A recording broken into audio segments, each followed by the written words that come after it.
नमस्कार, mountain prime न्यूजमा स्वागत छ। म सचिता बुढाथोकी। नमस्कार, म प्रमिला खतिवडा। सुरुमा अहिलेसम्मका मुख्य समाचार। नेकपा भित्रको विवाद सडक प्रदर्शनमा केन्द्रित। आज दाहाल नेपाल पक्षको हडताल र शुक्रबार ओली पक्षको आमसभा। शक्ति प्रदर्शनको हुडबाजीले मुलुक गम्भीर मुठभेडतर्फ। विवादको भुमरीमा परेको नेकपामा शक्ति प्रदर्शनको हुडबाजी। बलियो जनमत सहित सरकारमा पुगेको दलको रस्साकसीले मुलुकमा राजनैतिक संकट बढ्दै। सुकुम्बासी समस्या समाधान गर्ने सरकारको प्रयासमा अवरोध सृजना भएको प्रधानमन्त्री केपी शर्मा ओलीको भनाई। सरकार सुकुम्बासी समस्या समाधानमा लागेको प्रश्नोक्ति। संवैधानिक निकायमा पदाधिकारीलाई शपथ गराएसँगै नेकपा दाहाल नेपाल पक्ष असन्तुष्ट। आज गरेको आम हडतालको कारण बिहानैदेखि सडक सुनसान। सुरक्षाकर्मीको बाक्लो उपस्थिति। अवहेलना मुद्दामा नेकपा अध्यक्ष पुष्पकमल दाहालसँग लिखित जवाफ माग। 7 दिनभित्र लिखित जवाफ पेश गर्नुपर्ने। रुसमा विपक्षी नेता एलेक्सी नाभाल्नीको समर्थनमा विरोध प्रदर्शन गर्ने 1400 भन्दा बढी पक्राउ। नाभाल्नीलाई 3 वर्षको जेल सजाय भएपछि विरोध प्रदर्शन। र इङ्ग्लिस प्रिमियर लिग फुटबलमा म्यान्चेस्टर सिटीको जित। सिटीसँग बर्नली 2-0 गोल अन्तरले पराजित।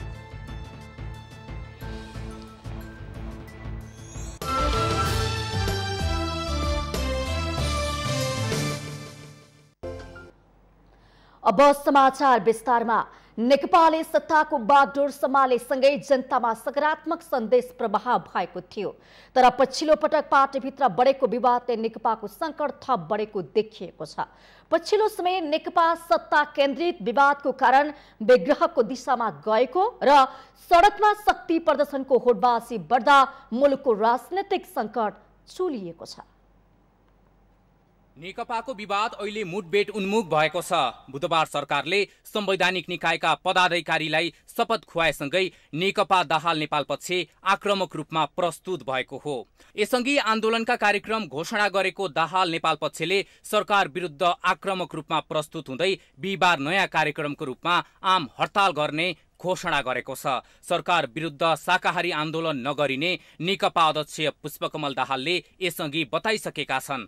आगामी माघ 23 गते प्रधानमन्त्री तथा नेकपा अध्यक्ष केपी ओली पक्षले बृहत जनसभा गर्ने घोषणा गरेको र त्यसको तयारी स्वरूप कार्यक्रमहरू गर्दै आएको छ। करिब 20 दिन अघिदेखि घोषित कार्यक्रमको 1 दिन अघि दाहाल नेपाल पक्षको हडताल घोषणाले देश अहिले गम्भीर मुठभेडतर्फ गइरहेको स्पष्ट भएको छ। लामो समयदेखि रिक्त रहेको संवैधानिक निकायका पदाधिकारी सरकारले मङ्सिर 30 गते नियुक्त गर्ने निर्णय गरेको थियो, तर प्रतिनिधि सभा विघटन भइसकेकाले पदाधिकारीहरूको संसदीय सुनवाई हुने स्थिति रहेन। पदाधिकारी नियुक्त भएको 45 दिन पुगेसँगै बुधबार संवैधानिक निकायका पदाधिकारीको शपथ भएको हो। ती पदाधिकारीहरूको संवैधानिक सुनवाई सम्भव नभएकाले शपथ खुवाउने तयारी यसअघि नै भइसकेको थियो, तर दाहाल नेपाल पक्षले घोषणा गरेको आम हडतालको कार्यक्रमको कारण दुई पक्षबीच टकरावको स्थिति बनेको देखिन्छ। बुधबार आम हडताल घोषणा गरेका नेताहरूले कुनै बेला सार्वजनिक रूपमा नै भनेका थिए, अब राजनीतिक लडाई सकियो, अब आर्थिक समृद्धितर्फ मुलुक अगाडि बढ्छ। तर मुलुकको अहिलेको अवस्था त्यस्तो देखिँदैन। सत्ता केन्द्रित पार्टीको आन्तरिक विवादबाट सिर्जना भएको परिस्थितिको शिकार भने अन्ततः नेपाली जनता नै हुने निश्चित छ। हरेक पटक राजनीतिक दलले जनतालाई सडकमा उभ्याउन अनेक नारा र एजेन्डा दिने गरेका छन्। पञ्चायत विरोधी आन्दोलनमा जनता सडकमा उत्रिए, कहिले जनयुद्ध भन्दै भएको द्वन्द्वमा जनता सडकमा पसे, कहिले राजाको शासन विरुद्ध भन्दै गोलबद्ध भए, तर ती सबै राजनीति गर्नेको सत्तामा चढ्ने भराङ भन्दा बढी कहिल्यै हुन सकेन। यसअघि माओवादी शान्तिपूर्ण राजनीतिमा आएपछि भएको संविधान सभाको चुनावमा ठूलो पार्टी उसैलाई बनाइदिए, तर उसले ठूलो पार्टीको भूमिका निर्वाह गर्न सकेन। संविधान सभामा अनेक मुठभेडको अवस्था उत्पन्न भयो। दोस्रो संविधान सभाको निर्वाचन भएपछि त्यसले संविधान जारी गर्यो। संविधान जारी गरेपछि नेताहरूले सार्वजनिक प्रतिबद्धता जाहेर गरे। अब राजनीतिक लडाई सकियो। नयाँ संविधान अनुसार आम चुनाव हुँदा नेकपालाई 2/3 नजिक जनताले भोट दिए। तत्कालीन माओवादी केन्द्र र एमाले एकीकरण भएर नेकपा बनेपछि जनतामा देशमा स्थिरताको आशा पलाएको थियो। नयाँ सरकार बनेपछि देशमा हडताल, चक्काजाम जस्ता कुरा देखा परेका थिएनन्। यसबाट आजित बनेका जनताले केही समय सन्तोषको श्वास फेरेका थिए। तर फेरि अहिले मुलुकमा बन्द र विरोधको नाममा टायर बाल्दै राजनीतिक शक्ति प्रदर्शन गर्ने प्रवृत्ति सुरु हुने देखिएको छ। तर अहिलेको यो विरोध एक दिनको बन्द वा हडतालमा सीमित नहुने विश्लेषण भइरहेको छ। किनभने बिहीबारको हडताललाई उग्र बनाई शुक्रबार प्रधानमन्त्री ओली पक्षको कार्यक्रम बिथोल्ने प्रयास हुन सक्ने आकलन समेत भइरहेको छ। यति बेला दुई पक्षमा विभक्त भएको नेकपा शक्ति प्रदर्शनको होडबाजीमा लागिरहेको छ। यस्तो बेलामा दुई पक्ष हुन सक्ने सम्भावित मुठभेड र यसको परिणामबारे सचेत रहेको देखिएको छैन। ती मुठभेड र त्यसका असरको जिम्मेवारी कसले लिने भन्ने प्रश्न समेत अहिले पेचिलो बनेको छ। तर जवाफ कतैबाट आउन सकेको छैन।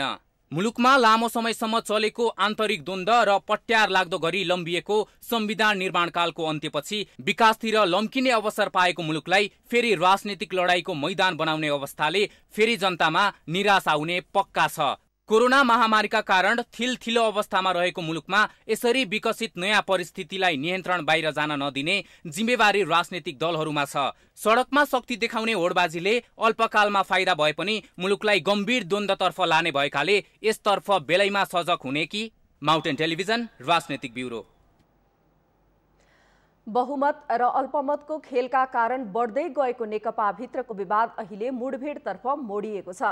सडकमा शक्ति प्रदर्शन गर्ने होडबाजीका कारण बढेको विवादले अहिले नेकपाका दुवै पक्ष भाषणमा आक्रामक भइसकेका छन्। बिहीबार दाहाल नेपाल पक्षले आम हडताल गर्ने निर्णय गरेको छ।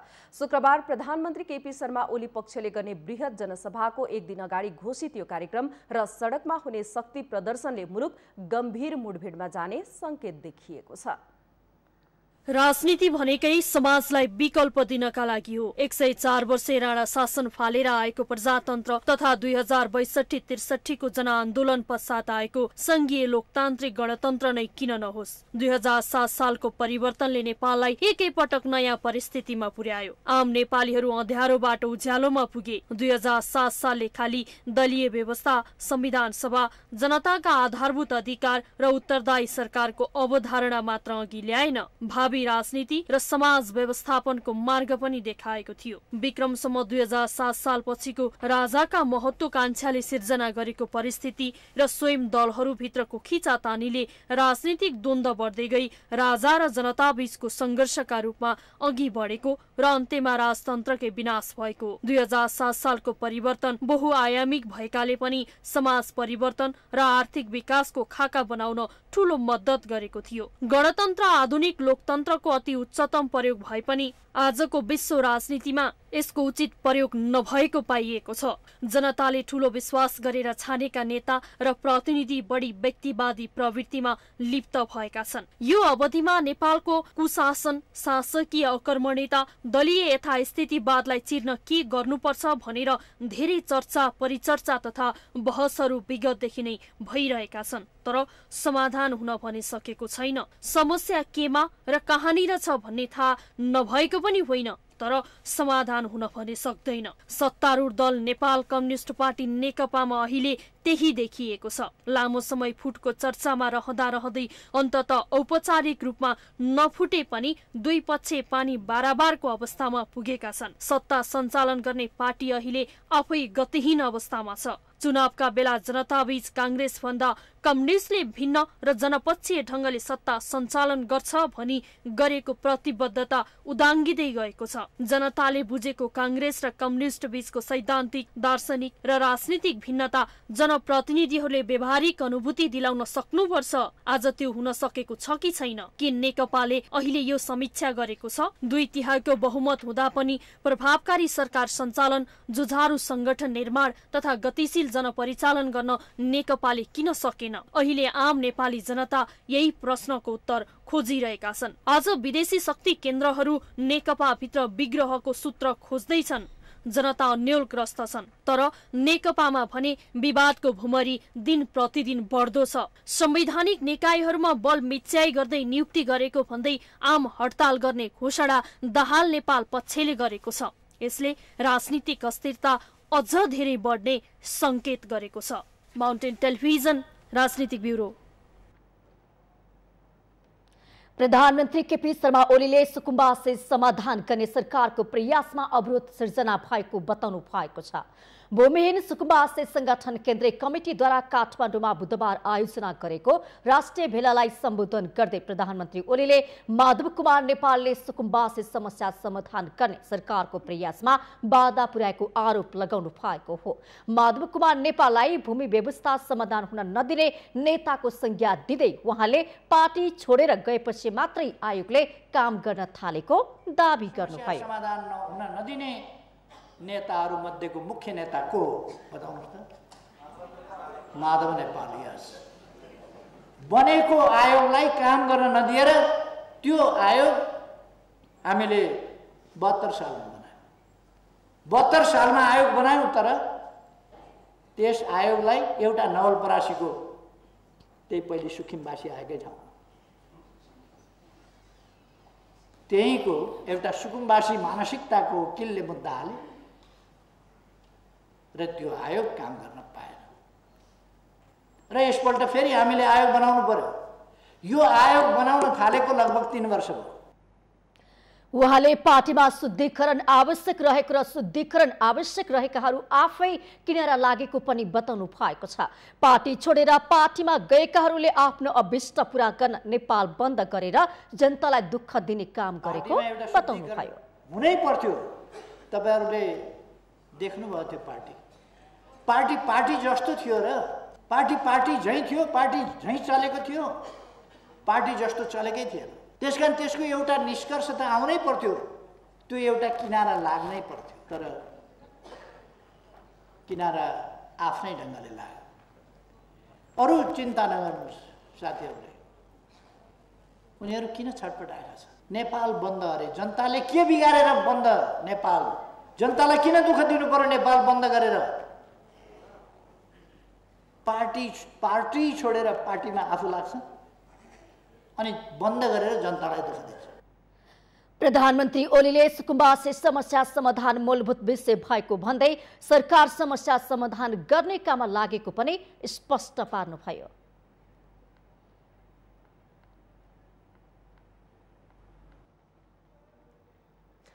नेकपा दाहाल नेपाल पक्षले आज देशव्यापी आम हडतालको घोषणा गरेको छ।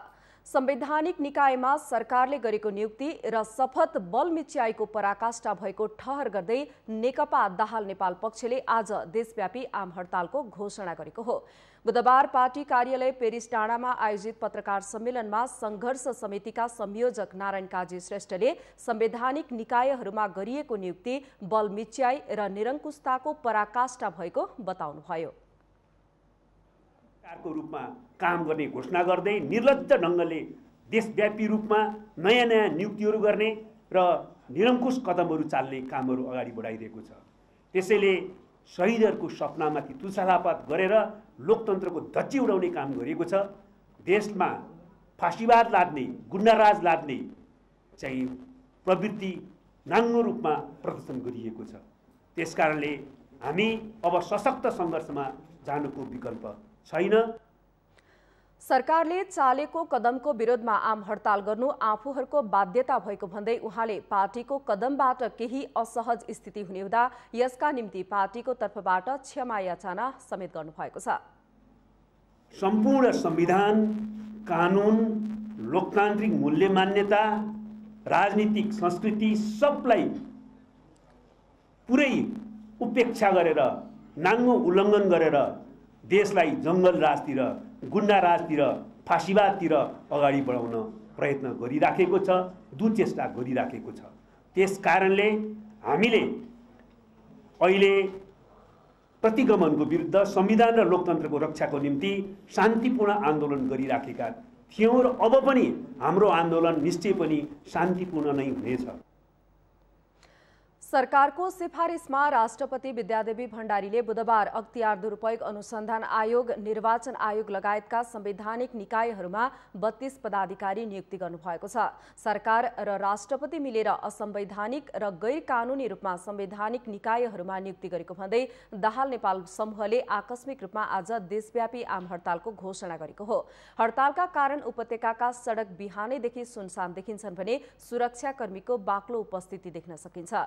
क्याम्पस अगाडि विद्यार्थीहरू भेला भएर विरोध गर्नुका साथै सवारी साधन आवत जावतमा रोक लगाएका छन्। उपत्यका बाहिर जाने लामो दूरीका सवारी साधन छुटेका छैनन्।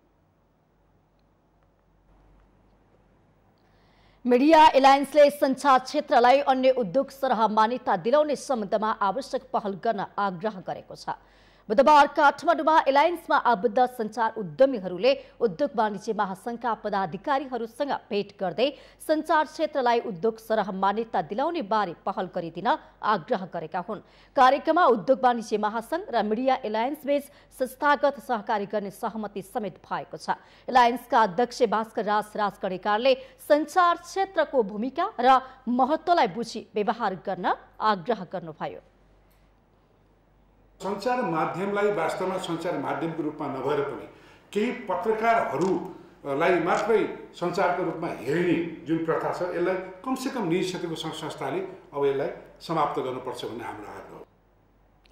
मिडिया एलायन्सका पदाधिकारीहरूले उद्योग वाणिज्य महासंघ र सञ्चार उद्यमी बीचको सम्बन्ध परस्पर हित हुने गरी विकास गर्न पनि आग्रह गर्नुभयो। नेपाल उद्योग वाणिज्य महासंघका अध्यक्ष शेखर गोल्छाले मिडिया क्षेत्र पनि व्यवसाय र उद्योग नै भएको विषयमा महासंघभित्र कुनै दुविधा नरहेको पनि स्पष्ट पार्नुभयो। उहाँले यस क्षेत्रलाई जिम्मेवार उद्योग बनाउन महासंघले पहल गर्ने प्रतिबद्धता जनाउनुभयो। त्यसको लागि पनि जिम्मेवारी हामी उद्योग वाणिज्य महासंघका हामी सम्पूर्ण सबैले पनि लिनुपर्छ जस्तो मलाई लाग्छ। किनभने मिडियालाई पनि एउटा व्यवसायको रूपमा हेरेर एउटा कमिटी बनाएर यसमा रहेका समस्याहरूलाई हामीले आफ्नो एउटा भिजन पेपरमा पनि हामी राखौँ। सो अवसरमा अध्यक्ष गोल्छाले मिडिया क्षेत्रको विषयलाई महासंघको भिजन पेपरमा समेट्ने विश्वास पनि दिलाउनु भएको थियो। नेकपा अध्यक्ष पुष्पकमल दाहालले पूर्व जनमुक्ति सेनाहरूलाई पार्टीमा समायोजन गर्ने गरी विशेष प्रदेश कमिटी बनाउने बताउनु भएको छ। बुधबार बहिर्गमित जनमुक्ति सेना नेपाल केन्द्रीय संघर्ष समितिको तेस्रो राष्ट्रिय भेलालाई सम्बोधन गर्दै अध्यक्ष दाहालले बहिर्गमित तथा स्वैच्छिक अवकाशमा परेका पूर्व जनमुक्ति सेनाहरूलाई पार्टीमा समायोजन गर्ने गरी विशेष प्रदेश कमिटी बनाउने बताउनु भएको हो। उहाँले जनमुक्ति सेनाका सबै तहका कमाण्डरलाई पार्टीमा सम्मानजनक रूपमा समायोजन गर्ने नीति भए पनि केही गल्ती भएको भन्दै आत्मआलोचना समेत गर्नुभयो।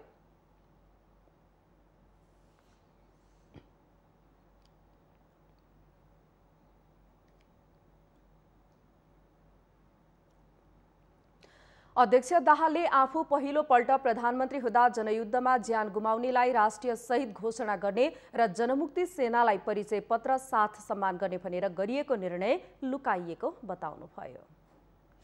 माउन्टेन प्राइम न्यूजमा पालो भएको छ विश्रामको।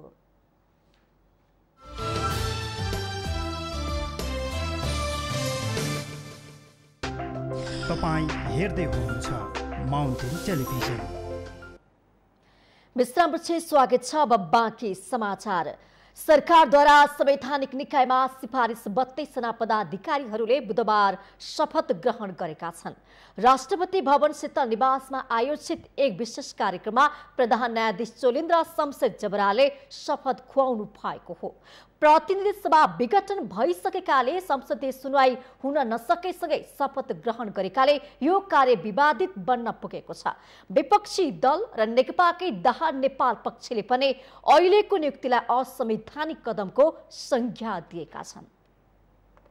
गत मंसिर बसेको संवैधानिक परिषदको बैठकले 11 आयोगका 38 पदमा नयाँ नियुक्ति सिफारिस गरेको थियो। प्रतिपक्षी दलका नेता र सभामुखको अनुपस्थितिमा प्रधानमन्त्री, प्रधान न्यायाधीश र राष्ट्रिय सभा अध्यक्षको बैठकले गरेका यी नियुक्ति सिफारिसहरूको विपक्षी दलहरू र नेकपाको दाहाल नेपाल पक्षले सुरुदेखि नै विरोध गर्दै आएका थिए। यस्तोमा बुधबार 11 संवैधानिक आयोगमा सिफारिस 38 जना मध्ये 32 जनालाई शपथ ग्रहण गराएपछि नेपाली कांग्रेस लगायत विपक्षी दलहरूले सरकारको यो कदमलाई असंवैधानिक कदमको संज्ञा दिँदै आपत्ति जनाएका छन्। जारी गर्नुभयो र त्यो अध्यादेशका माध्यमबाट उहाँले संवैधानिक अङ्गहरूमा चाहिँ नियुक्ति गर्नुभयो। यो चाहिँ साँच्चै भन्ने हो भने विधिको शासनको प्रतिकूल चाहिँ एउटा जनताबाट छानिएको व्यक्ति हिँड्नु भने चाहिँ उहाँको चाहिँ एउटा बदनियत हो। यसलाई चाहिँ नै आज फेरि एकपटक चाहिँ उहाँहरूले चाहिँ अगाडि ल्याउनु भएको षड्यन्त्रमूलक ढङ्गले चाहिँ अहिलेको चाहिँ प्रणालीलाई समाप्त पार्ने, संविधानलाई समाप्त पार्ने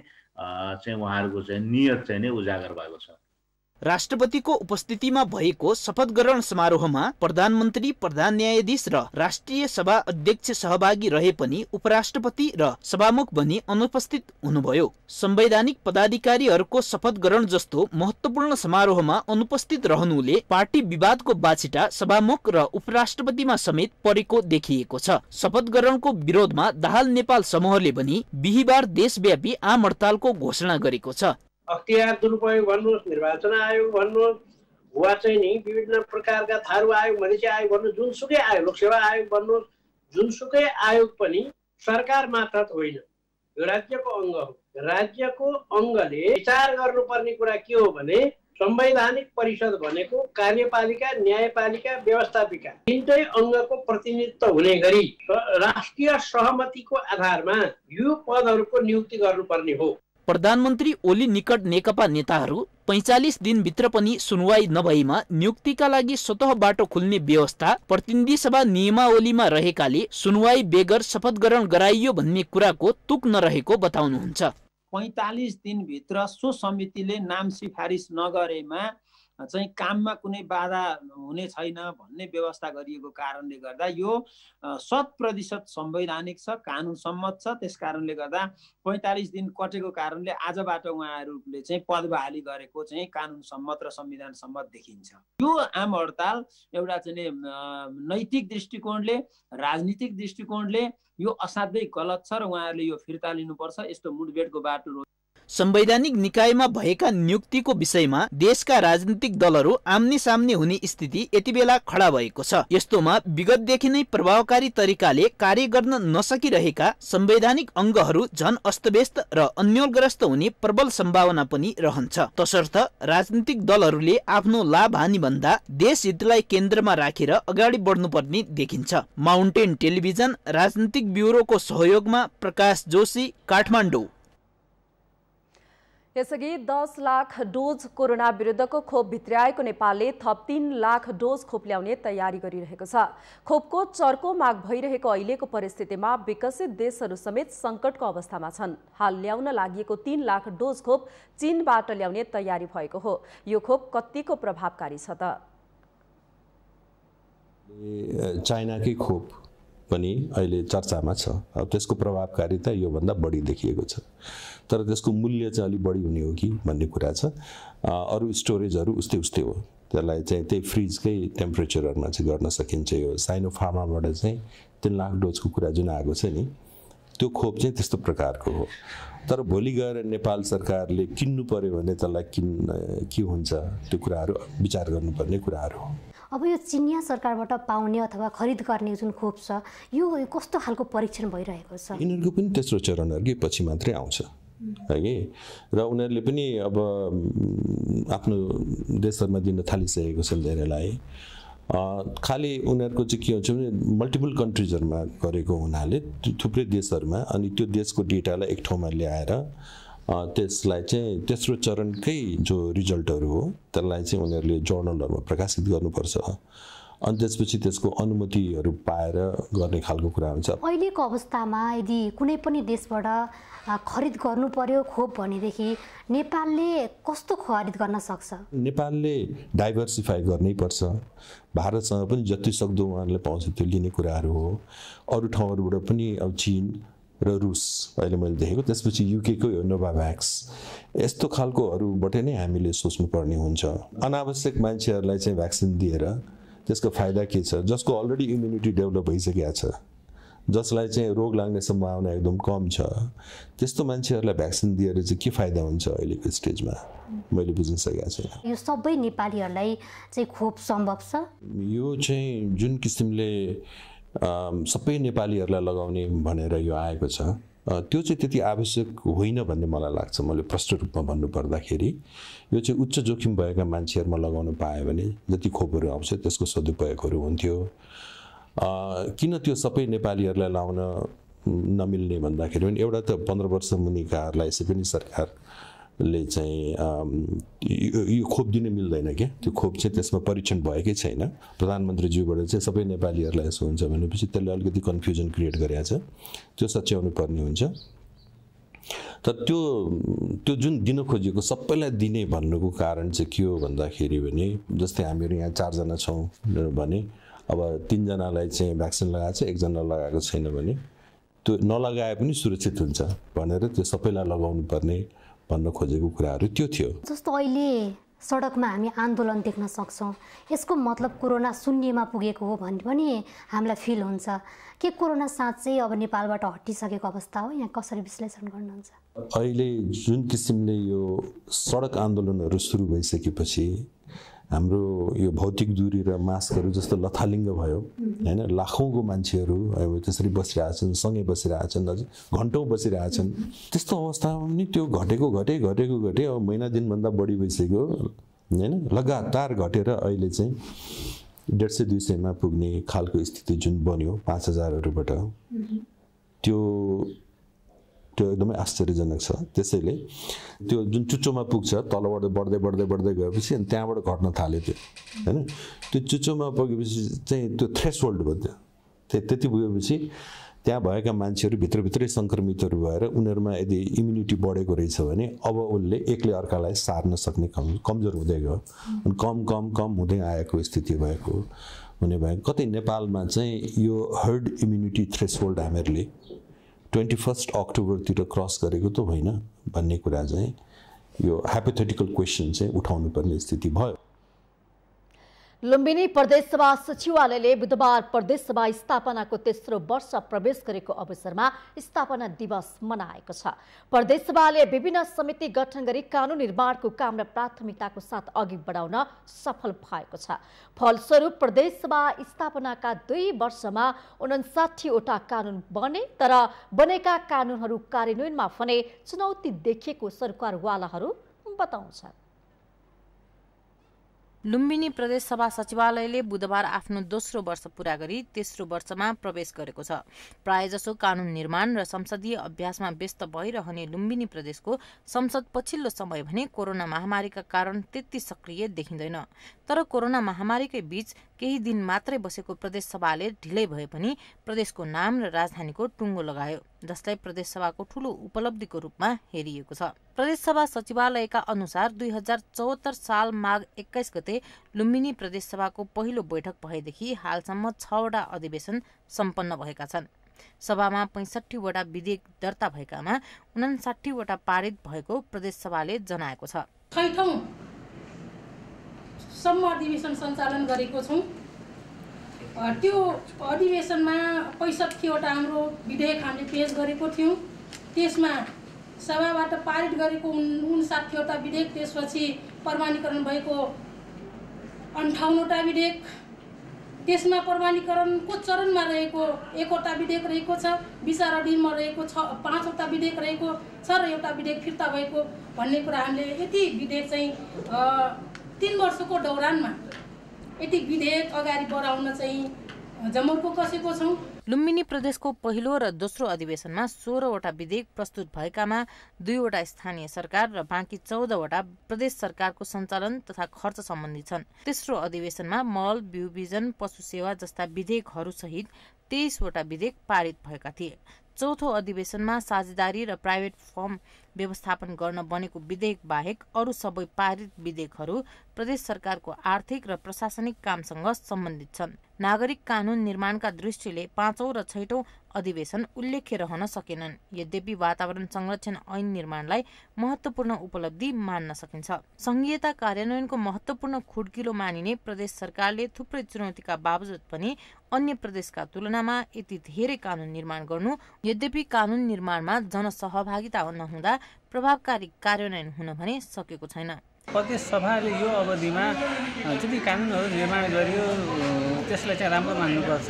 खास गरी प्रदेश सभा छ भन्ने कुराको अनुभूति सञ्चारकर्मीमा केही भए पनि समुदायसम्म पुग्न सकेको छैन।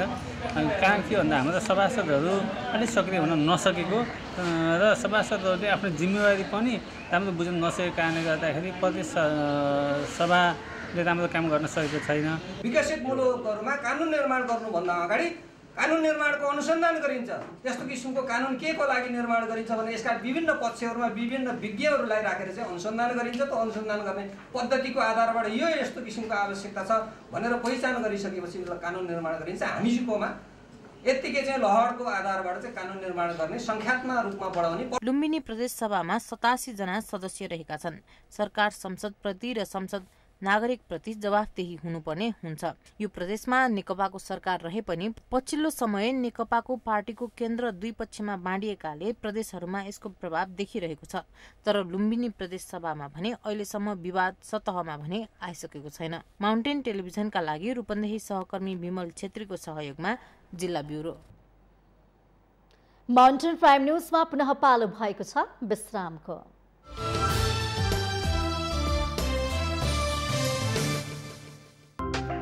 तपाईं हेर्दै हुनुहुन्छ माउन्टेन टेलिभिजन। विश्रामपछि स्वागत छ। अब बाँकी समाचार। ललिता निवास जग्गा हिनामिना प्रकरणमा मुछिएका भाटभटेनी डिपार्टमेन्ट स्टोरका सञ्चालक मीन बहादुर गुरुङलाई विशेष अदालतले धरोटीमा रिहा गर्न आदेश दिएको छ। बुधबार विशेष अदालतको इजलासले गुरुङलाई 2 करोड धरोटीमा रिहा गर्न आदेश दिएको हो। न्यायाधीश द्वय प्रेम बहादुर कार्की र अब्दुल अजीज मुसलमानको संयुक्त इजलासले यस्तो आदेश दिएको हो। अख्तियारले दुरुपयोग अनुसन्धान आयोगले गुरुङसँग 50 करोड 47 लाख रुपैयाँको बिगो माग दावी गर्दै विशेष अदालतमा मुद्दा दायर गरेको थियो। बुधबार अदालत हाजिर भएका गुरुङसँग विशेषले 2 करोड धरोटी माग गरेको हो। धरोटीमा रकम बुझाएका गुरुङ रिहा हुनेछन् भने बुझाउन नसकेमा उनी पूर्वपक्षका लागि थुनामा जानेछन्। गुरुङ परिवारका नाममा गत 2076 फागुन 23 गते 15 दिने म्याद जारी गरिएको थियो। अख्तियारले विशेष अदालतमा दायर गरेको आरोपपत्र अनुसार बालुवाटारको सरकारी जग्गाको गैरकानूनी किनबेचमा व्यवसायी गुरुङसँगै उनको छोरा कल्याण गुरुङ, छोरी तथा सहोदर भाइ र बुहारी समेतको संलग्नता रहेको पाइएको थियो। ललिता निवास जग्गा प्रकरणमै मुछिएका दीप बस्न्यातलाई भने विशेष अदालतले थुनामा पठाउने आदेश दिएको थियो।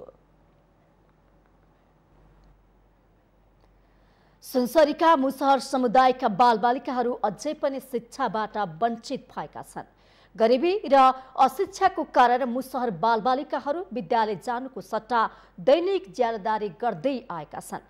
घर छेउमै भएको विद्यालयमा समेत उनीहरू जाँदैनन्। 2074 साल फागुनमा सुनसरीलाई औपचारिक रूपमा साक्षर जिल्ला घोषणा गरिए पनि थुप्रै मुसहर समुदायका बालबालिकाहरू अझै विद्यालय गएका छैनन्। सुनसरीको रामधुनी नगरपालिका 6 स्थित सरौना मुसहर गाउँका 70 भन्दा बढी बालबालिकाहरू शिक्षाबाट वञ्चित छन्। घरको आँगनमै माध्यमिक तहसम्मको विद्यालय भए पनि मुसहर बस्तीका बालबालिकाहरू शिक्षाबाट वञ्चित छन्। गरिबी र अशिक्षाको कारण मुसहर बालबालिकाहरू विद्यालयको सट्टा दैनिक ज्याला दारी गर्दै आएका छन्। विद्यालयले आवश्यक पर्ने पाठ्यपुस्तक तथा पोसाक र दिवा खाजाको व्यवस्था गरिदिए पनि त्यहाँका बालबालिकाहरू विद्यालय नआउने श्री पञ्चायत आधारभूत विद्यालयका प्राध्यापकको भनाइ छ। अब राज्यबाट चाहिँ खाजा चाहिँ दिवा खाजा नदिए पनि हामीले विद्यालयबाट तपाईँको भुला सुझाव पनि यसो टिफिनमा खुल्नु गर्छ। राज्यबाट तपाईँको यो पेन्सिल र कपी नदिए पनि हामीले विद्यालयबाट पनि दिएको छ, अहिले पनि दिइरहेको छ। र पहिलोपल्ट तपाईँको एडमिसन गर्दा यस विद्यालयले के अरे स्कुल पोसाक पनि हामी 1 सेट पनि दिने गरेका थियौँ।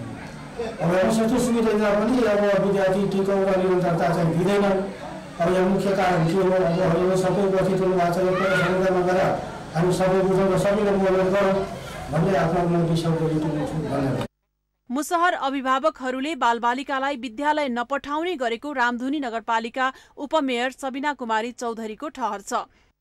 हामीले बालमैत्री घोषणा गरेमा चाहिँ 80% सूचक चाहिँ हामीले मिलायौँ भने चाहिँ हामी बालमैत्री घोषणा गर्न सक्छौँ हैन।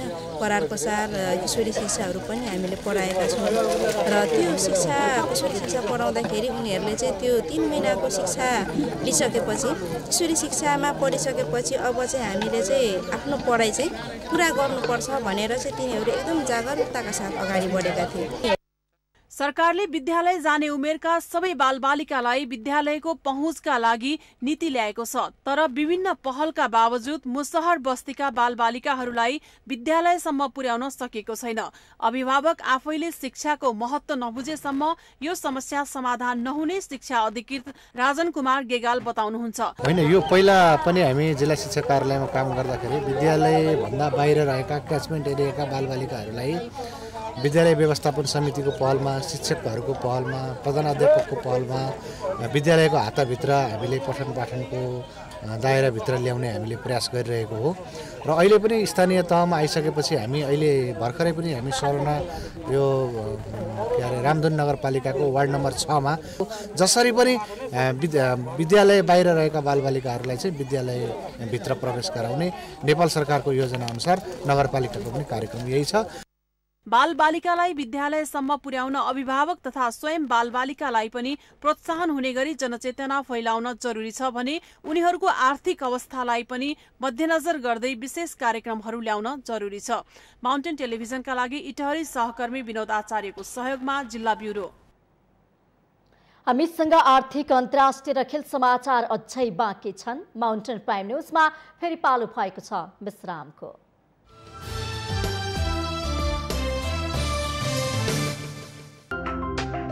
तपाईं हेर्दै हुनुहुन्छ माउन्टेन टेलिभिजन। विश्रामपछि पुनः स्वागत छ। अब पालो आर्थिक समाचारको। अबदेखि ट्राफिक जरिवाना अनलाइनबाटै भुक्तानी गर्न सकिने भएको छ। बुधबारदेखि ट्राफिक जरिवाना अनलाइनबाटै भुक्तानी गर्न सकिने व्यवस्था सुरु भएको हो। महानगरीय ट्राफिक प्रहरी महाशाखाले बुधबार ट्राफिक जरिवाना अनलाइन भुक्तानीको उद्घाटन गर्दै अनलाइनबाटै भुक्तानी गर्न सकिने व्यवस्था सुरु भएको जनाएको छ।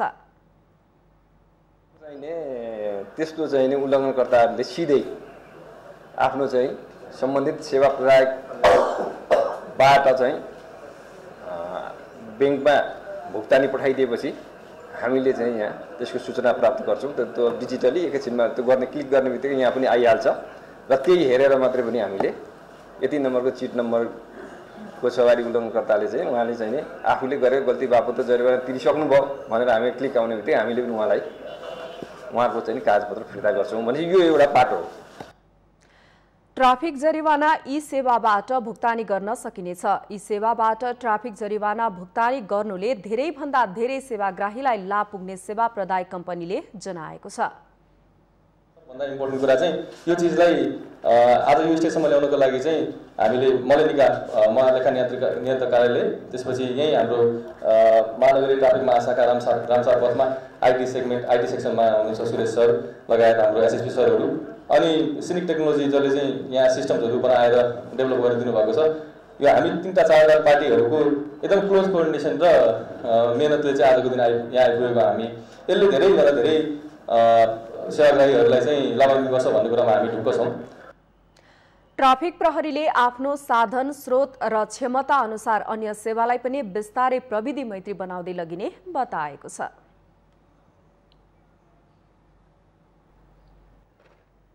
अब पालो अन्तर्राष्ट्रिय समाचारको।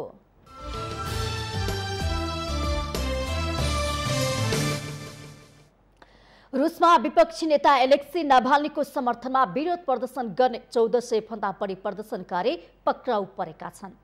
मस्कोको एउटा अदालतले राष्ट्रपति भ्लादिमिर पुटिनका आलोचक नाभाल्नीलाई 3 वर्षको जेल सजाय सुनाएपछि विरोध प्रदर्शनमा उत्रेका करिब 1400 भन्दा बढी प्रदर्शनकारी बुधबार पक्राउ परेको अन्तर्राष्ट्रिय सञ्चार माध्यमहरूले जनाएका छन्। नाभाल्नीलाई सुनाइएको 3 वर्षको जेल सजायको बेलायत, फ्रान्स, जर्मनी, अमेरिका र युरोपियन युनियनले निन्दा गर्दै नाभाल्नीलाई तत्काल रिहा गर्न आग्रह समेत गरेका छन्। गत महिना जर्मनीबाट रुस फर्के लगत्तै पक्राउमा परेका नाभाल्नीलाई त्यो बेलादेखि नै हिरासतमै हुनुहुन्छ। अदालतले पहिलाको जेल सजायको बेला राखिएका शर्तहरू उल्लङ्घन गरेको भन्दै 3 वर्षको जेल सजाय सुनाएको हो।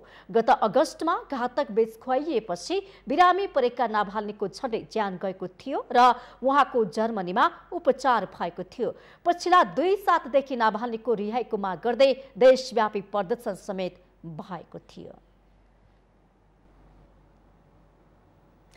अब पालो खेल समाचारको।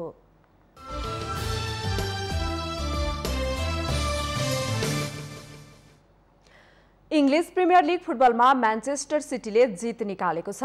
बुधबार राति भएको खेलमा शीर्ष स्थानको म्यान्चेस्टर सिटीले बर्नलीलाई 2-0ले पराजित गरेको हो। फुलह्यामलाई 2-0ले पराजित गरेको छ। लेस्टरका लागि इहेनाचोले 17औं तथा जस्टिनले 44औं मिनेटमा गोल गरे। जितसँगै तेस्रो स्थानमा उक्लेको लेस्टर सिटीको 22 खेलबाट 42 अङ्क भएको छ। यसैबीच बुधबार राति नै भएको खेलमा एभर्टनले लिड्सलाई 2-1 गोलले पराजित गरेको छ। माउन्टेन प्राइम न्यूजमा पुनः पालो भएको छ विश्रामको।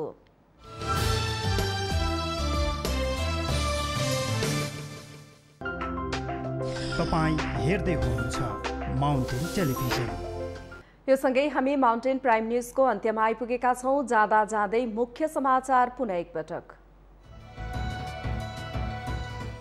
नेकपा भित्रको विवाद सडक प्रदर्शनमा केन्द्रित। आज दाहाल नेपाल पक्षको हडताल र शुक्रबार ओली पक्षको आमसभा। शक्ति प्रदर्शनको होडबाजीले मुलुक गम्भीर मुठभेडतर्फ। विवादको भुमारीमा परेको नेकपा शक्ति प्रदर्शनको होडबाजी।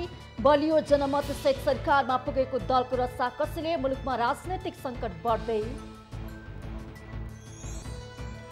सुकुम्बासी समस्या समाधान गर्ने सरकारको प्रयासमा अवरोध सृजना भएको प्रधानमन्त्री केपी शर्मा ओलीको भनाई। सरकार सुकुम्बासी समस्या समाधानमा लागेको प्रश्नोक्ति। संवैधानिक निकायमा पदाधिकारीलाई शपथ गराएसँगै नेकपा दाहाल नेपाल पक्ष असन्तुष्ट। आज गरेको आम हडतालको कारण बिहानैदेखि सडक सुनसान। सुरक्षाकर्मीको बाक्लो उपस्थिति। अवहेलना मुद्दामा नेकपा अध्यक्ष पुष्पकमल दाहालसँग लिखित जवाफ माग। 7 दिनभित्र लिखित जवाफ पेश गर्नुपर्ने। रुसमा विपक्षी नेता एलेक्सी नाभाल्नीको समर्थनमा विरोध प्रदर्शन गर्ने 1400 भन्दा बढी पक्राउ। नाभाल्नीलाई 3 वर्षको जेल सजाय भएपछि विरोध प्रदर्शन। र इङ्ग्लिस प्रिमियर लिग फुटबलमा म्यान्चेस्टर सिटीको जित। सिटीसँग बर्नली 2-0 गोल अन्तरले पराजित।